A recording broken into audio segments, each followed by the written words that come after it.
right. What's up, everyone? We're back again with another Loners. We know that you've been eagerly waiting all week for us, so we're here. Or weekend, I guess, maybe. Yeah. You get to see all of us.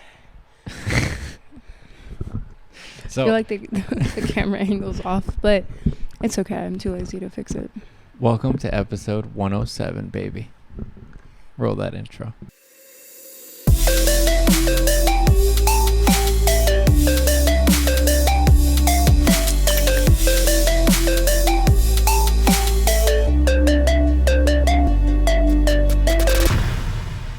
All right. So we're taking our time this weekend to clean our apartment. Not just clean it, but like really clean it. Declutter. Yeah. Throw a bunch of stuff out. Make it look worse before it looks better. Because my brain has not been functioning properly. It's been a little messy weeks. in here, but we've been busy this past month, so we haven't had a lot of time to like clean up and do stuff. August has been a long month. Yeah. Long but short because it went like that, but so much happened back to back. Couldn't have a second to breathe. And then here we are with humidity while it rains in LA, which is so random. not normal. Yeah. It's because the hurricane that was gliding by. Oh, that is true, yeah. It's been like this for like a week. Here. That was All probably right. your hair. But let us know in the comments how you guys are doing. How's your life going, you know? So today we're going to do an interesting video that I really want to learn more about. It's by Second Thought. I think we've done a few of his. He has really good videos, but it's called America's Forgotten Socialist History. So we're about to learn today. Ready? Yep. All right, let's begin. History class. Let's go. So, socialism. It's not America's favorite thing. Socialism. America will never be a socialist country. It's like if you had two cows, right? And then the government. Ask any American, and they'll tell you this large field of corn we call the US has always been a capitalist country. Ask socialists for that matter. It's honestly pretty difficult to look at the history of the most powerful capitalist country that's ever existed and say otherwise. Whether it's the Red Scare or the Cold War, not to mention all the CIA-backed coups abroad, the US has obviously got a capitalist, anti-communist thing going. And if you watched the last episode, you know that this is something the right likes to weaponize. In this country, progressive ideas are discredited by being labeled Marxism. Marxism gets labeled un-American, and un-American things get labeled destructive or even evil. So, sorry for stopping so soon, but I'm not even saying that I know I could have an actual debate with someone about these topics, but I sure could not. from what I do know and what I hear, I think a lot of people that are so against these things don't even really know the origins, for one, and I feel like they also don't actually know the details of what they're trying to accomplish with them. Or they benefit off of it and they know exactly what it's about and they don't want to change it. Yeah, because I know that obviously socialism and communism has pretty much not gone well in the past with certain countries, but I was actually I was watching a video about where the one instance where it was called anarchism, but it kind of falls into this, but it worked well in a place called Catalonia in Spain. Yeah, didn't we watch a video about that? Pre-World War II, and it was a whole community there that literally had no currency. They had free healthcare, they had free education, they were building things, they were working as humans and like a community. It was I need to learn more about it, but and then I think obviously someone came in and wanted power and something changed it, but I don't know the full details. But I'm saying it was very interesting to see that. And the guy who wrote that book 1984, George Orwell. Yeah, George Orwell. He said he went there and he was book. like, this is the first time I've seen humans actually conversing and living like humans. This is a true socialist community. That's what he said? Something like that? But where there's just a utopia of people actually looking at each other equally and things like that. Yeah. Interesting. I don't know. I need to learn more about it. If you have any comments or about anything, I'll leave it in the comments below. I don't know that I suck at history. It was the worst subject when I was a kid and still is. because my brain, as the information goes in, it like sits there, takes a nap, and then it like goes away. It doesn't sit. Like I can't explain it. You probably have to hear it a few times. Yeah, but it's so boring to me that it's like I don't want to hear it a few times, which is why I'm happy we do videos like this. But I tell you, man, by next week. Just kidding. History to me is interesting just because he's always loved history. It's like I try to envision myself in that period being like, how would I feel if I was living through this at that time? Totally. And I wish that I could see it from that perspective. I think I've appreciated it more as an adult, or as a kid, I cannot be bothered to care. I liked it as a kid. Yeah, I know, you told me. But I will say that as an adult and seeing like debates here and there, I feel like every country has a different idea in general of what. Yeah. Like if you label us capitalist country and another capitalist country, we're probably not doing everything exactly the same way. Exactly. So it's like, yeah. What's your idea of it? Well, if your idea of socialism is what another country's idea of like communism is, no shit, people here aren't gonna want that. Yeah. You know? So I don't know. I think there's just obviously misinformation, as with everything, but we need to stop putting fear into things instead of like having people truly understand what it is. Yeah, exactly. Because it's not like they educate you and they tell you the pros and cons. They just say it's bad. They're like, it's bad, it's controlling. They pretty much make it sound like it's like a dictatorship. Yeah. Which I saw a funny clip. Odd to me. I saw a funny clip. There's a movie called The Dictator.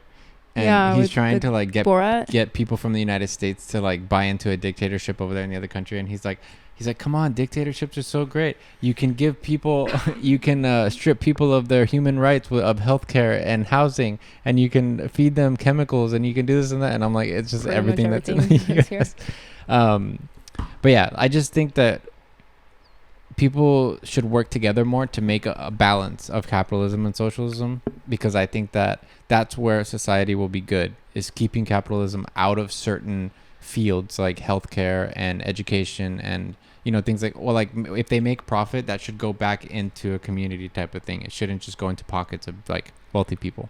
Yeah. Also, wasn't America the only first world country or country in general in the UN that like said that food is not a human right? You told me that. Yeah. I didn't hear that. Crazy. You told me that, yeah. Oh, we need to do more research on that, because I know I've heard it a few times, so I just want to search that. But I would not be surprised if it was true. Yeah. And that's really sad. All right, let's continue. Sorry, it's a long video. Yeah. Okay, go. It's one of the ways conservatives stigmatize the left's politics by saying they aren't from here, and that makes them bad and scary. I will order my government to deny entry to all communists and all Marxists. Those who come to and join our country must love our country. We want them to love our country. We don't want them when they want to destroy our country. Welcome to America. We want to destroy your country. Thank you very much. But in this episode, we're going to challenge this idea. While the US has never been governed by a socialist party, that's true, it's not true that socialism isn't a big part of this country's history. And not just because of the Red Scares. Let's start at the beginning. Quick disclaimer before we actually begin, this couldn't in any way be a complete history of socialism in the US.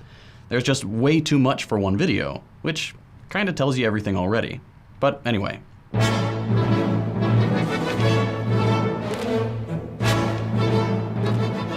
Before settler colonists showed up, North America had quite a bit of socialism already. Native Americans, and I'm very much generalizing here, organized advanced societies on this continent oftentimes along pretty socialistic lines, meaning things like collective ownership and management of economic resources, environmental stewardship instead of resource extraction, intra-clan democracy, and multi-clan democratic federations. It was socialistic, you know, the indigenous socialism collectively. This is why native property wasn't recognized, because it was collectively owned. That's Roxanne Dunbar Ortiz, by the way. She's the author of this book. In it, among other things, she talks about how indigenous nations like the Haudenosaunee, also known as the Iroquois, organized along more socialistic and democratic lines than you might expect.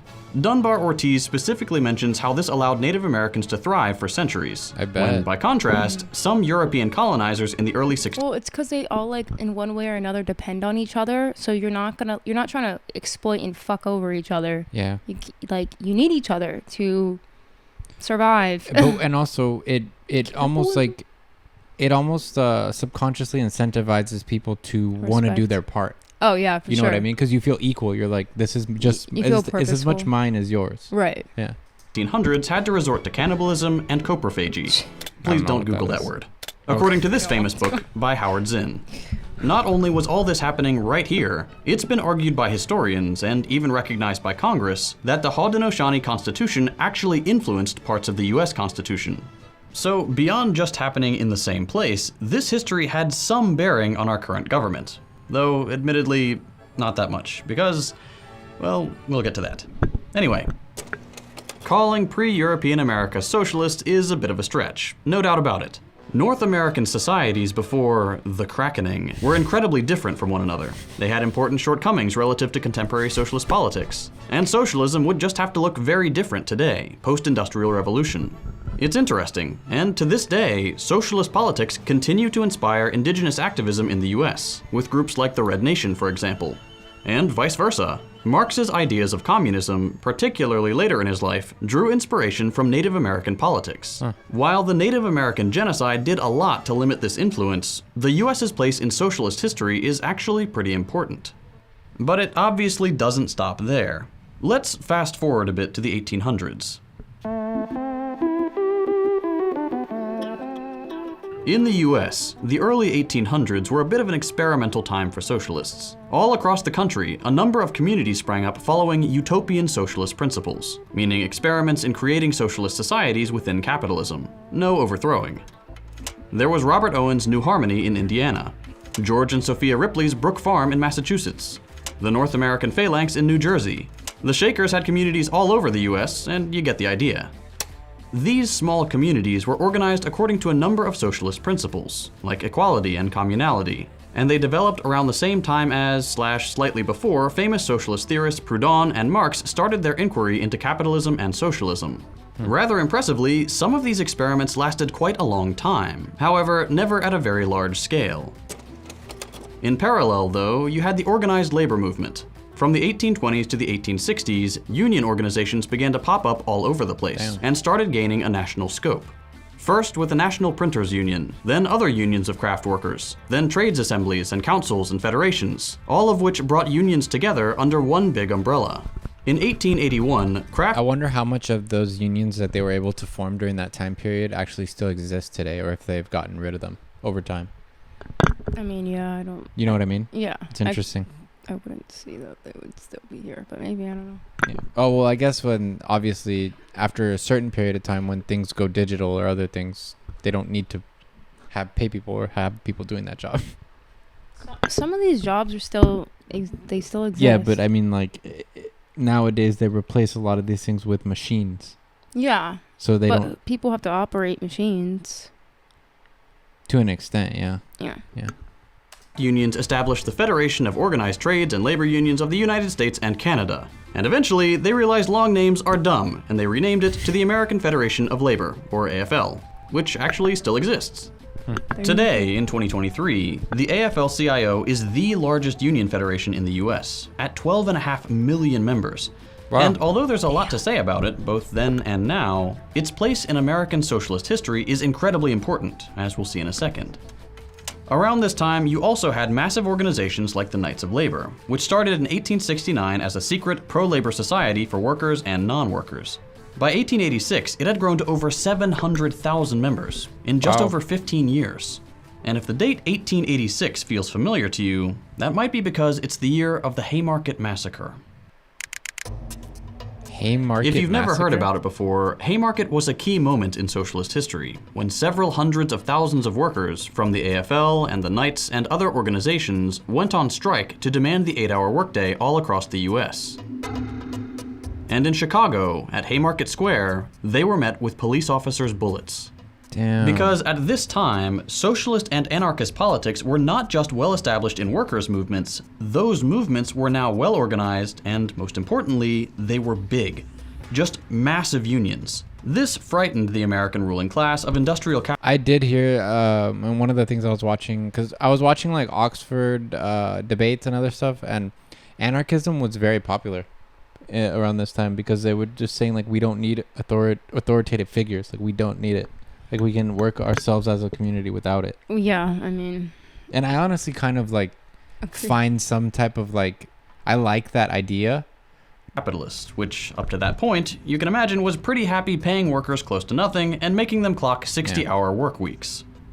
Anyway, you're right. at Haymarket, If only we just paid attention, just like waited Let a it little keep going. longer. I feel like that happens to us a lot. on May Sorry. 1st, 1886, one of these 8-hour workday strikes was met by industrialist-funded, brutal police repression. Officers shot and killed 2 striking workers, and in response, workers organized a rally to protest police violence. Officers ordered them to disperse, and a still unknown striker threw an explosive at them. It Damn. detonated, killed an officer, and what followed That's real American history right there. was a full-on Constant. shootout that led to the death of 10 more people and the injury of over 70. That Damn. summer, 8 prominent Chicago anarchists were put on trial for the Why death. do I feel like this is Gangs of New York? Right? That scene where they're all like, Yeah. I'm just kidding.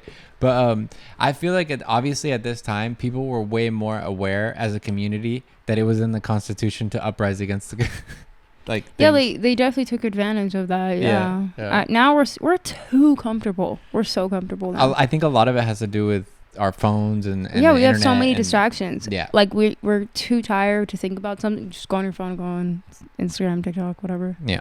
Whereas like what are they gonna do? They literally, that's all Keep they have to talking think of. That's all about they it have with to each think other? about. That's all they have to Yeah. think about. Death of the police officers involved, and They had 7 of nothing to them were lose. executed.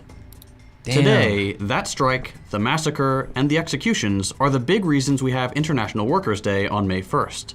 It's celebrating Wow. the struggles I didn't even know of that was a thing. workers and socialists for working people's rights. But Haymarket is by no means unique in terms of repression. The late 19th century is when police and military repression of socialists, anarchists, and workers in general really picked up in this country. It's a testament to how popular socialist and labor politics were in the US that 10 years before Haymarket, in 1877, wealthy Chicago citizens raised $28,000, over $800,000 in today's money, to arm the city's police force Wow. with rifles, cannons, cavalry equipment, Wow. and a Gatling gun? Jesus This is Christ. kind of You shocking. know what a Gatling gun is? No. It's like an automatic, like, I believe. You serious? But not really unique either. Basically, the only reason there was a so police they raised money to arm the cops? Yeah, Why- to defend them against the people that would go against them and want change. Who's paying for this? The wealthy citizens, so that they can control the people who are pretty much not as wealthy and who might uproar with like, Got it. yeah. Sorry, I missed that. I'm thinking that they're like basically taxing. force in most major cities in the US was because wealthy capitalists wanted a standing, strike-breaking force. Yeah. In a country Yeah, where the makes working sense. class was actively resisting its subordinate role in the social hierarchy. Class war Yeah. isn't just a euphemism. Employers actively made sure they were well enough armed to wage war against their employees when they complained. It's also Yeah. at this time That happens. I mean- that happens still, but in different ways. Right, but if this is like the roots of, I don't know if it is, of cops becoming armed, Maybe it's like, look at the terms it's starting under, you know? to keep people down. I know, it's not, it's interesting. I know, I don't know. That's wild to me. Also at this time that state and federal military forces joined in on the strike breaking, notably in Chicago again during the 1894 Pullman strike. Damn. Around 11,000 state and federal troops joined forces with over 3,000 police officers to brutalize striking Pullman workers, whose Damn. wages had just been slashed from 25 to 33%, while their rent in a Pullman company town stayed the same. The fuck? That's exactly what's happening today. Like, they're not cutting pay. Yeah, they're I not. mean, They're unless just they're not unless they're in- firing people, which I'm sure they are too. But like, yeah. It I mean, there was doesn't a make lot of sense. layoffs in the past couple years. Like a lot of tech companies laid off. Yeah. And the way they've gone about it is so fucked up. They don't give them a note. They don't say anything. They're not like transparent about why. They literally will like email these people and be like, "Hey, it's your last day, so take your shit and go," pretty Yeah. much. Wait, It's crazy. there's a law here. I don't know if it's just California, but in the country here, what is it? It's like the employer. It's legal for them to fire you without any cause. Excuse, It's yeah. you're an as-is employer or something. I forget. I don't know, but the first like 90 days for sure, they can just But not. even after that, there's a certain law that certain employers sure? they can terminate without having to have a reason. I thought that was like the first 90 days they don't need a reason, but after that there has to be like some probable cause to just like. No, not with every company. Some of them that they can just pretty much let you go. Yeah. That's crazy. Yeah. I don't know if it's like that over there where you're at, but let us know. And tell me if this starts to feel familiar. 8 years earlier, industrialists had raised $156,000, $5 million That's today, wild. for a fort a few miles north of Chicago to make sure the military could quickly enter the city. But let's fast forward again. The 20th century is probably the time where there's the most socialist enthusiasm in US history. But that also means it's when there was the most anti-socialist repression. Undoubtedly, for this kind of video, the 20th century has to start with Eugene V. Debs. Between 1900 and 1920, Debs ran for president on the Socialist Party ticket, going from less than 100,000 votes all the way up to nearly 1 million in 1920 when he Damn. ran after denouncing World War I. Debs was one of the founders of the IWW. He was a leader during the Pullman strikes. He delivered speeches and wrote for the abolition of prisons and property, against racism and inequality and war. Basically, every part of American socialism after Debs is marked by this guy. And his massive popularity in a country that actively repressed labor militancy and only has room for 2 political parties who serve the same capitalist interests is a huge testament to the socialist base that's existed here for centuries. But beyond the figure of Debs, who is important, don't get me wrong, it's also important to highlight the victories of the socialist and worker movements as a whole, because there were a lot of them. Usually, when we tell the history of the 20th century, a lot of change gets labeled progress without actually acknowledging how that progress happened. Because a lot of the time, the answer was socialists going out there, shutting down the economy, and burning stuff until things got better. Yeah, and I think even today that's like how things will have to change. It's literally like people, it's just so hard because they make us reliant on so many things now, and credit cards and all this other stuff just gets people like stuck, like reliant on feeding the economy. When one of the only ways we could really do it is to literally like stop paying for shit and like shut down, like stop using the biggest corporations, stop doing this and that. Like I agree. I also agree with the fact like we can all stop paying our bills, stop paying taxes, yada yada. But our country is so big, it would take a huge movement. it'd have to be like 90% of people It would doing take like our grids shutting down. Yeah. And Yep. and people like having no instant distraction. Yeah. You know? Yeah, and it would have to be like And it would have to be loud, like. No, I know. Yeah. But I feel like Yeah. that's what it's gonna probably happen at some point to get change here. I know it sounds morbid, but I do hope it happens. I just don't think it's gonna happen. I think it will, but it's gonna take a long time. I think. I mean, look how long people have been going through shit like this. Yeah. In our country, and it's just like. It's interesting. Yeah. Like why if the people, like we the people, the general public is like saying this is what we want, why are you using police forces to like combat like, you know, it just doesn't make sense. Like there's like people striking, people like using their voice. I don't get it. It doesn't make any sense. It's like, I don't know, politicians just fucking suck here. They all suck. Yeah. Early 20th century socialist and worker victories included things like ending child labor in the US, securing the right to unionize and strike, the federal minimum wage, and to some extent, most of FDR's New Deal. The New Deal created Social Security, a sort of jobs guarantee, and the 40-hour work week, and that's despite the fact that FDR wasn't a socialist. The big reason the New Deal happened and was so transformative was because Democrats couldn't handle socialist agitation and worker unrest, and concessions sounded a lot better to them than working class revolution. Speaking of which, the Red Scare. If a person consistently reads and advocates the views expressed in a communist publication, he may be a communist. The 20th century is obviously remembered for the Red Scares. Socialism was popular in the US, and on the other side of the world, in Russia, for basically the first time, socialism had produced a successful national revolution. Hence the Red Scare. In the US, the first Red Scare is mostly remembered for police forces destroying unions all across the country, and the mass imprisonment of members of the IWW. Not to be this ignorant, but I can't imagine that policemen were making enough to... It feels like even nowadays, like, aren't you in the same economical class as the people striking and, like, using their voice for Yeah, I more? mean, if not, they probably make a little bit more, not much. They're not This like, is why cops aren't like wealthy. This is why I truly feel Like they like power. They just like the authority. Yeah, I mean, yeah. Then there was the second Red Scare after World War II, which pretty much did the same stuff as the first, just more. Government employees, movie writers and directors, academics, politicians, unionists, members of socialist organizations. They were all investigated by the FBI. I know you haven't seen it, so I'm not gonna like. But Spoiler. if you watch Oppenheimer, it goes a Haven't lot seen it into yet. this, and it's very interesting to me to see how like in the early 1900s here in the States, there was a lot of socialist and communist parties. Even to me, honestly, when I hear the word communism, I'm just so like, fuck, it's bad, it's bad. Like in my brain, it thinks that, you know, just the sound of it is like bad.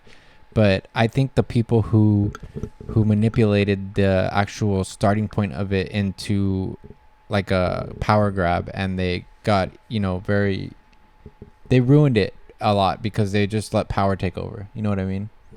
Yeah. But a lot of the people here, what I was seeing when the young people wanted something like that, it was really for like workers to have unions, for people to be equal, for people to not be exploited. It wasn't like some evil Hater. thing. Yeah, I don't know. That's what I'm saying. A lot of these terms have changed over the years, and even now, like, don't mean the same thing across the board. It's crazy how long they've pushed this narrative of like socialism is like the devil, like, you know what I mean? Well, look how Trump says it. He literally will be like, we're not letting those these socialist people take over our freedom. Like, he speaks it like it's someone trying to like take away something from you, like a right away. And it's like, I'm sorry, we don't live in a country where anyone takes anything past face value anymore. It's Yeah. very difficult for most people to do that. Yeah. We Sure. read, like, it's like us reading a headline and going with it. I'm like, oh, okay. Yeah. Listed from their industries and thrown in jail after being put through show trials that sent many into hiding. This brings us This to is the like Panthers Oppenheimer. and the civil Yeah. rights movements. I mean, Now, socialists had been it's involved based in the on true movement for stuff, racial no? equality Yeah. since much earlier in the 20th century than the 60s. For example, in Alabama, where black workers organized in the Communist Party against racial capitalism and their oppression during the 30s and 40s. More about that in this great book, by the way. But Hammer and undoubtedly, the civil rights movement is definitely when this becomes a front and center part of socialist organizing. At the heart of the movement, you have MLK, a socialist, leading the charge. Put some quotes on screen right now. He was a commie. That's just who he was. You also Yeah. had the Black Panthers, who were even more explicitly Wow. commie. They organized free health clinics and breakfasts in black communities, monitored police brutality, advocated for socialism and women's liberation, and got absolutely steamrolled by the FBI and the Yeah. COINTELPRO assassination program.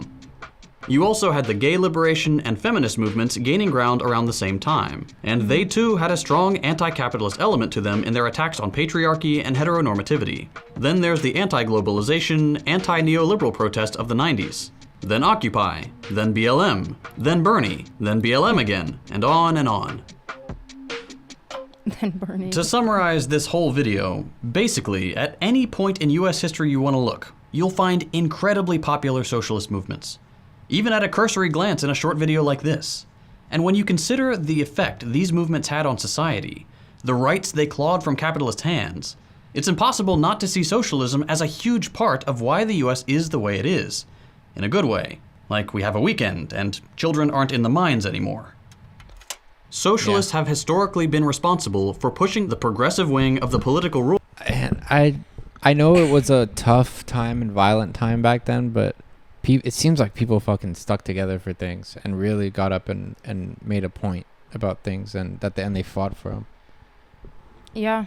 You know what I mean? I mean, and But I know it was like dark too. it sucks because it feels like we take like 2 steps forward and like 5 steps back. Yeah. Like we'll make a little progress Yeah. and then We jump way we back. kind of just like resort back to. I believe that. Yeah.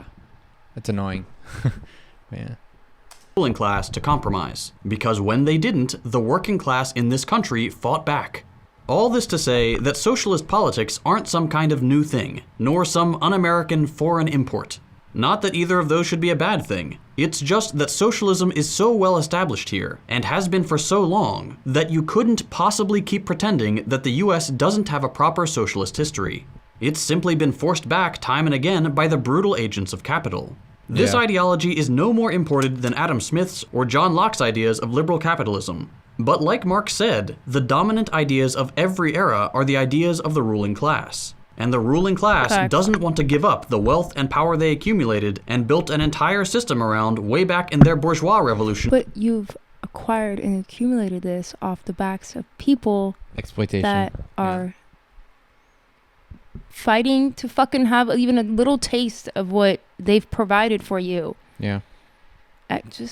It's annoying that we're still, it doesn't feel like much progress has happened. Technology speaking, yes, tons of progress. As humans, no. As far as like yeah. As human beings in a society, no. I A don't bourgeois think so. revolution against the British. Socialist thought is still here. As much as it's been beaten down, lied about, Yeah. and forced out of our collective memory by intense and ongoing propaganda campaigns. Yeah. All we need to do is remember that legacy, learn from the successes and failures of the past, and get involved.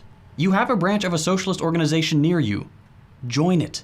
Whether it's CPUSA, PSL, FRSO, DSA, whatever. Yeah. Just get involved. There's a DSA in the near us, and I follow them on Instagram and stuff, and I'm like, they have like meetups and stuff. It's pretty interesting, but yeah. I've left links in the description. Socialist power comes from masses of people standing up to oppression. Let's make it happen. Thank you for that. I also feel, and this is going to be a hot take because I am white, I feel like we focus even more on our diversity in this country to keep us divided, Yeah. because it takes the spotlight off a lot of fucking other issues that I think if we all just like, we're like, you know what? We're all kind of a little fucked right now in our own way. Majority of us are. But let's okay? get together and stand up against But like the main power thing. in numbers and yeah, Yeah, that's the number one thing is power in numbers. Yeah. and action. But I feel like, Yeah. I mean, BLM organization aside, like their whole controversy Yeah, aside. I know, because they had the organization, then they had the actual movement. Yeah. The movement, like, I just truly feel like we accomplished a decent amount, but that took so much effort and so much like coming together, and it took a lot of violence. Sorry, but that's kind of how you get their attention. It's just now that everything gets very skewed within like TikTok and Instagram and news and different media things that want to lean one way or the other. Will say like, they'll make it look like, look at these horrible like fucking hoodlums doing this, or look at this people doing, when really like it just might actually be a group of people. Like, why don't you, it's kind Standing of like up for when a something. kid throws a tantrum. I know it's a terrible example. Instead of being like, wow, this kid is so bad, look at them, they're crazy. How about you just be like, yo, why is that kid acting that way? You're saying, Let's look figure at, it out. Look at the system that The caused problem this, is they know why people act the way they do, and but they don't want it wanna, to change. They don't want it to change. Period. It benefits them. Yeah. Yeah. And not to sound negative, but I truly don't think we're gonna make like huge progress in our lifetime. Probably I not. feel like history has just been like almost a cycle. Yeah. It's in modern times. Like Yeah. we still kind of like are dealing with the same shit over. It's just like rebranded now in a new way. Yeah. I just think that like people who are very like one way or the other, I think I think there needs to be a balance and a conversation that's not just immediately striking down. You know what I mean? Like if you're a super capitalist and then you're talking to someone who's very socialist and wants something, either one of you, don't fight each other. Just talk and be like, where Like at some point, both people they have to want to see like human society thrive together. Maybe not. I don't know. There's people who don't. A lot of people do not care. They only care about The bottom themselves and The bottom line. or no, it's gonna benefit them. That's what I mean. Like profit or other things. If it's benefiting yeah, them. like their well-being and their family's well-being. They I don't don't know. care about others, and because a lot of people, we are trained, and I know this because I am fucking from here, and we're trained or conditioned to feel like if we are lacking, like if somebody else has something, like it's They're taking away it from us. Yeah. Yeah. You know. Yeah. I get it. I don't know. So I just can think see that how we need to think. I could see how the wealthy are thinking. Yeah. Well, if It's- things were a little more fair, then my life's gonna take a hit.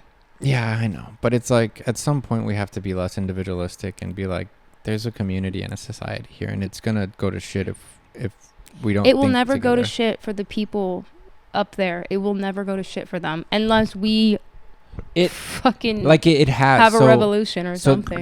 the one thing I could think of where it did affect a lot of wealthy people was 2008, and that globally affected people. With The housing crisis. It was a global thing because of how greedy the Wall Street bankers here were, betting on people, betting on their mortgages, betting on things like that. Wealthy people were and affected the same way as middle class. Yes, but No, they were. But doubt the that. thing that really was fucked up is that the government just bailed them out.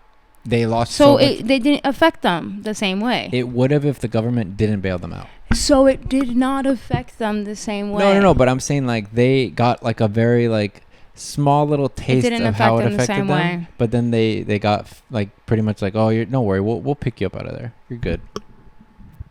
So it didn't affect them. The It same didn't. way. But I'm saying that they had a little fucking moment in time where there was probably fear. My of it point happening. is that their brain is thinking, I'm gonna get bailed out. this sucks, but you know what?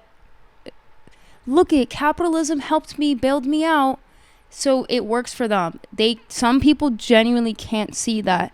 Not everyone gets that luxury. Yeah. They think everyone has the same access to things that they Yeah. do on No, a I smaller scale, I but know. it's just not how it is. I think they don't even think People that. I went think they know that homeless that's during not that true. time. Yeah, a lot of people lost their pensions. A lot of people lost Yeah. their jobs. They lost everything, house, everything, and the American people didn't get any help pretty much, but the banks did because they were obviously in the pockets of the politicians. But yeah, That was a long video. Sorry about that. no, it's interesting I'm though. shocked if you watched it all. No, I noticed from a lot of you guys that watch our videos, these specific topics, you guys actually are interested in them a lot. I Yeah, and noticed then they that. tell us to shut up. They're like, shut up, we're watching the video, and it's like, our bad. No, it's only a few that do that. A lot of you actually do like the conversation, and It takes me a lot of effort to get my brain to Yeah. talk. But if you guys do have any really interesting videos comparing these things and like just good points on either side, like let us know and drop them in the comments because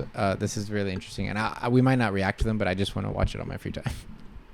But yeah, Yes, what he said. also I let us agree. know if there's like from what I've seen, like the Scandinavian countries have like the best model of like a democratic socialism, capitalism type thing, because obviously there's capitalism in there, but they have like certain points of socialism where it's like it seems very balanced and fair. Also, I hate labels. Why can't we just take a little bit of this, a little bit of that, a little like? That's what and I'm just saying. Create that's what I'm pie. saying, but I don't know the exact term for it. I think I don't know. Like that's what they were saying. They call even Bernie like right wing. Oh yeah. That's what I'm saying. You said that. So, but yeah, I don't know. Sorry for being a long video and talking a lot, guys. But it's an interesting video, and I enjoy this type of topic. But yeah, okay. I agree, actually. Yeah, it's interesting, right? It was I didn't even know half of this stuff that was our history that happened before, and Me it's pretty either. interesting to see. But it also sucks because it shows how much capitalism has really shut down the idea of being a community here. Yeah, that's Yeah. what we need. Community. Yeah, but all right. If you guys enjoyed, like and subscribe, okay, and jump over to our vlog channel, please. Thank you.